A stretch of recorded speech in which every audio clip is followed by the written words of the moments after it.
Hey there folks, my name is Andrew. I started this Learn Skills channel in hopes of providing tools, encouragement, and support to a community of people who are perhaps like me, very independent, and maybe things like traditional schooling are not the path for them.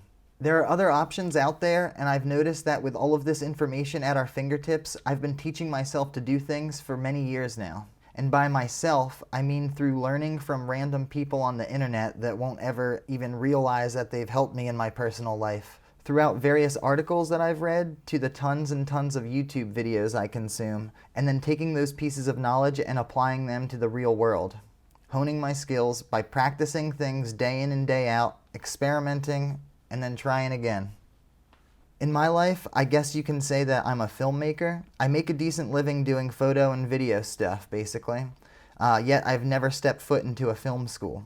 And unfortunately, never had a mentor in film, which I highly recommend, by the way, having a mentor pretty much in any career that you plan on getting into, but we'll get into that another time.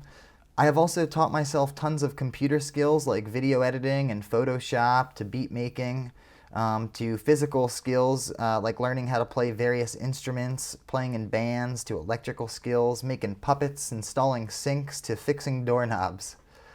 I believe that things don't have to be complicated as long as you're willing to put the effort and work into them. Oftentimes, I find that you really just have to figure out the main key points of a task, and basically anyone can do anything.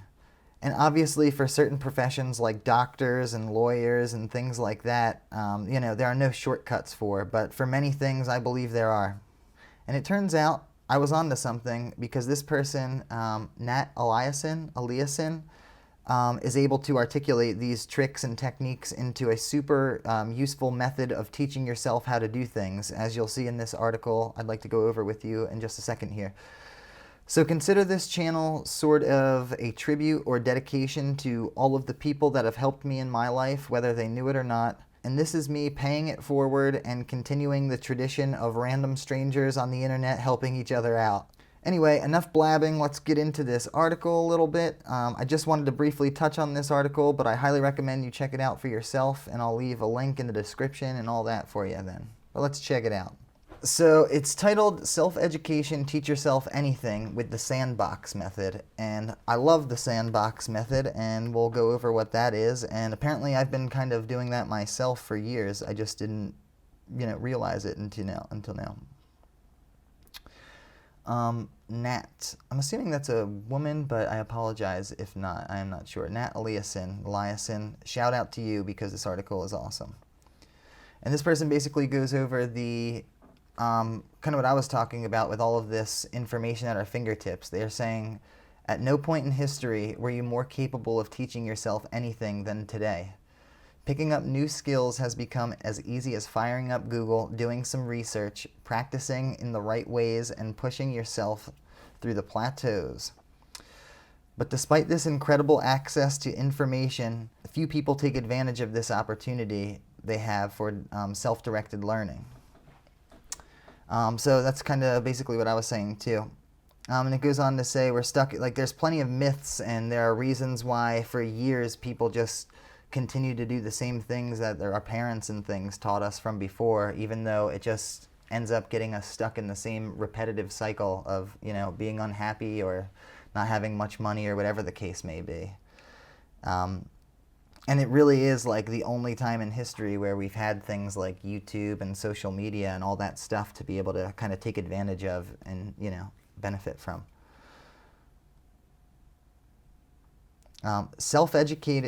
They say self-education can free you from the job you hate, from a college major you aren't excited about, and it will be a core skill for the 21st century.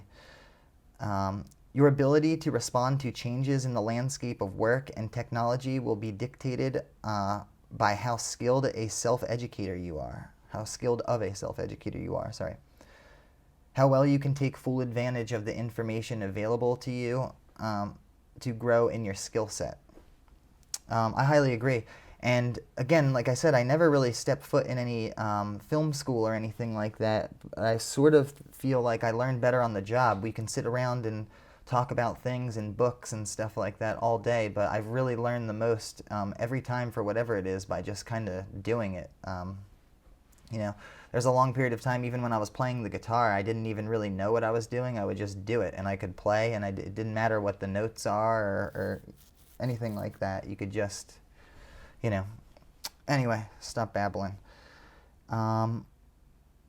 Boom, boom, boom, and they go, so that, you know, they give a little bit of a history of kind of how we are and how we learn and stuff like that. And I love this little diagram, actually. Like I said, make sure you take the time and go in and read it and kind of get, you know, make sure you get everything from this and take little things with you, because this is a great article, like I said. But I love this kind of little diagram. It says the way we're taught to learn, like in schools and things like that for many, many years now. Here's the solution. Here's the problem. Apply the solution to the problem, right? And I like this, the way you really learn. Here's how it works in the real world. Here's the problem. You find a potential solution. Did it work? Did it not work? If it did work, then it's solved. If it didn't work, then you got to find another potential solution. So problem-solving skills, you know, hone those while you're figuring stuff out on your own and doing things in the real world as well.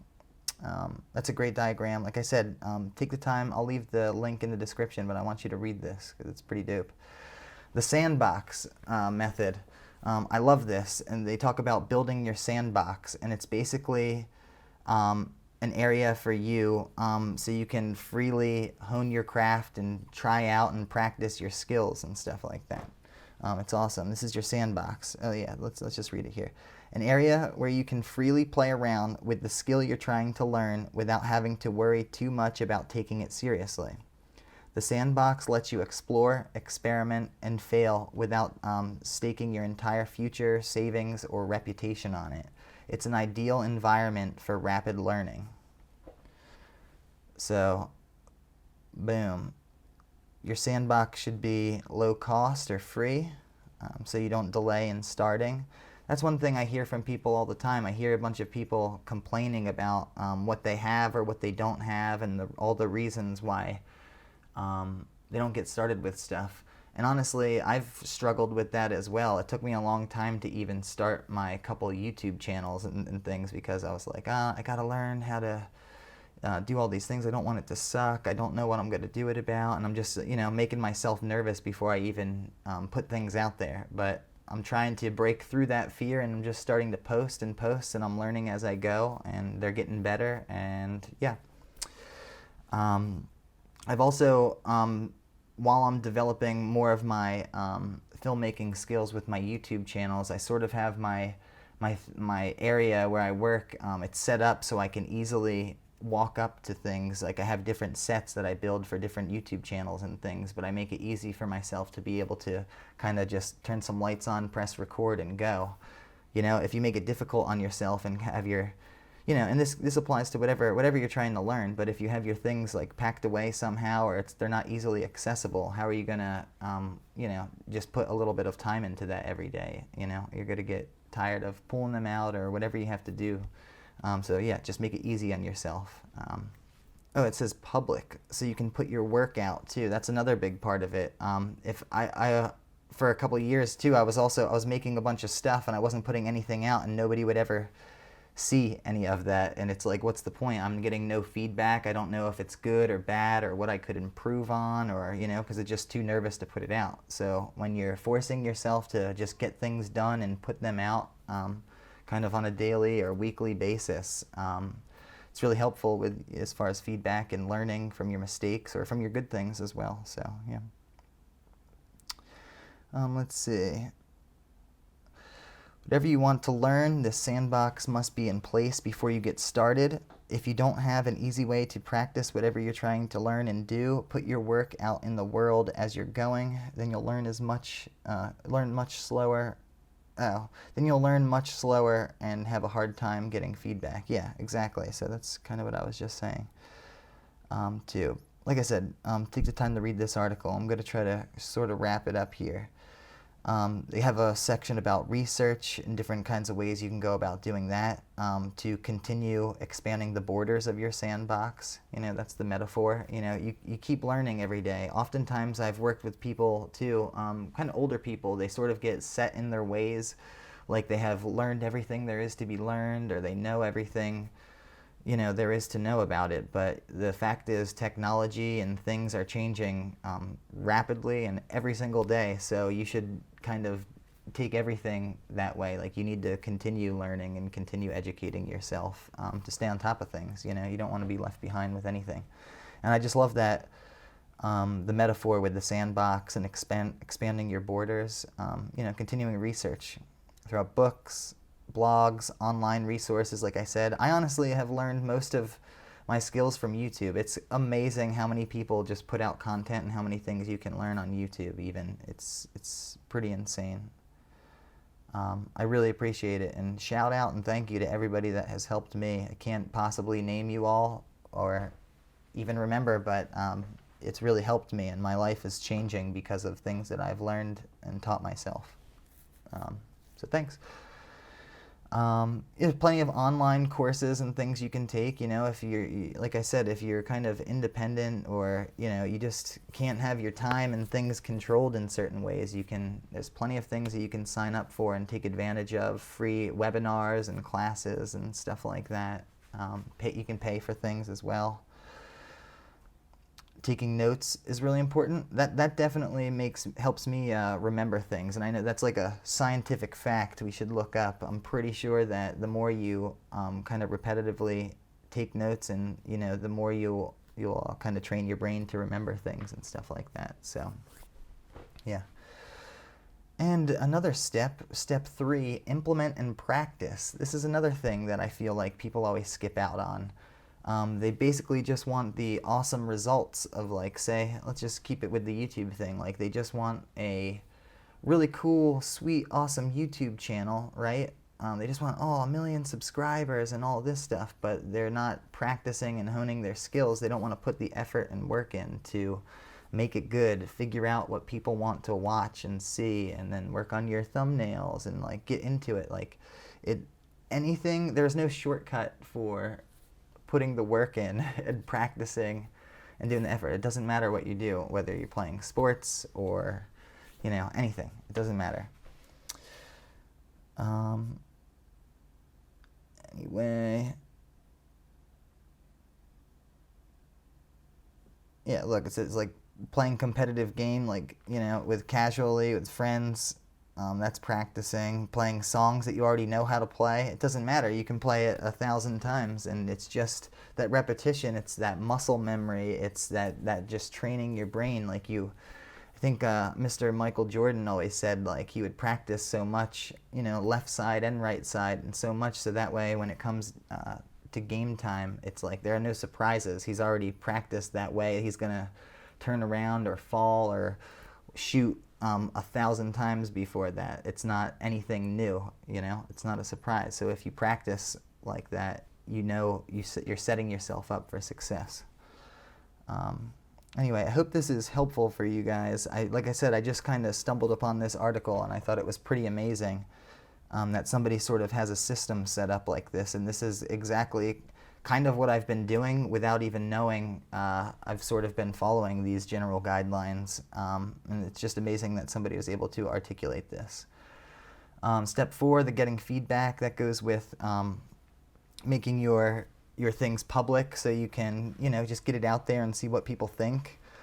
See if it stands up next to other people's work and stuff like that. And then it also talks about how you'll meet important and interesting people, like, within your field along the way too. And I've got to say, since I started a couple of my YouTube channels, like, I have met people, first of all, that I never would have met before if I hadn't been putting my stuff out there. And second of all, just amazing people that I can learn from and further hone my craft and skills because of it. So This is the way. This is the way, guys. This is the way. Continuing the self-education loop. And then, like I said, you just never go into it having an attitude of like, oh, I've learned everything there is to learn and that's all there is to it. everything's changing. Technology is being updated, upgraded, and things like that. And, you know, you can always get better no matter what. So it's just like a never-ending, it's the circle of life, if you will, right? All right. Then they're also talking about troubleshooting. Finally, it's possible that you'll eventually get stuck somewhere. When that happens, you have to assess what the problem might be. So that makes sense. So yeah, troubleshooting. If for some reason, yeah, you're getting stuck somewhere, just, you know, take a step back and figure it out and figure out, you know, are you skipping out on part of the process? Are you, you know, because like I said, there are some things that you can't skip out on, but, you know, you can find the kind of key points and kind of small details that add up to the big picture to figure out what you need to do. Anyway, like I said, great article. Please take your time to check it out by Nat Eliason. I apologize if I'm butchering your last name. Really loved the article, and I hope you guys check it out as well. I'll leave a link in the description. And I guess that's all the time I have for today. Like I said, please feel free to check that out for yourself. I really do think it provides a good structure to set yourself up for continued success. Now we just have to work on our internal motivation. With that being said, thank you so much for checking out this video. Please share it with somebody you know would appreciate it. And please don't be shy or afraid. Just come and join the conversation. Let me know in the comments or emails what you think about this or what other kinds of things you'd like to see me cover in the future. Don't forget to subscribe so you stay up to date on the latest weekly content. And I hope to see you soon. Have a good day and go out there and be successful.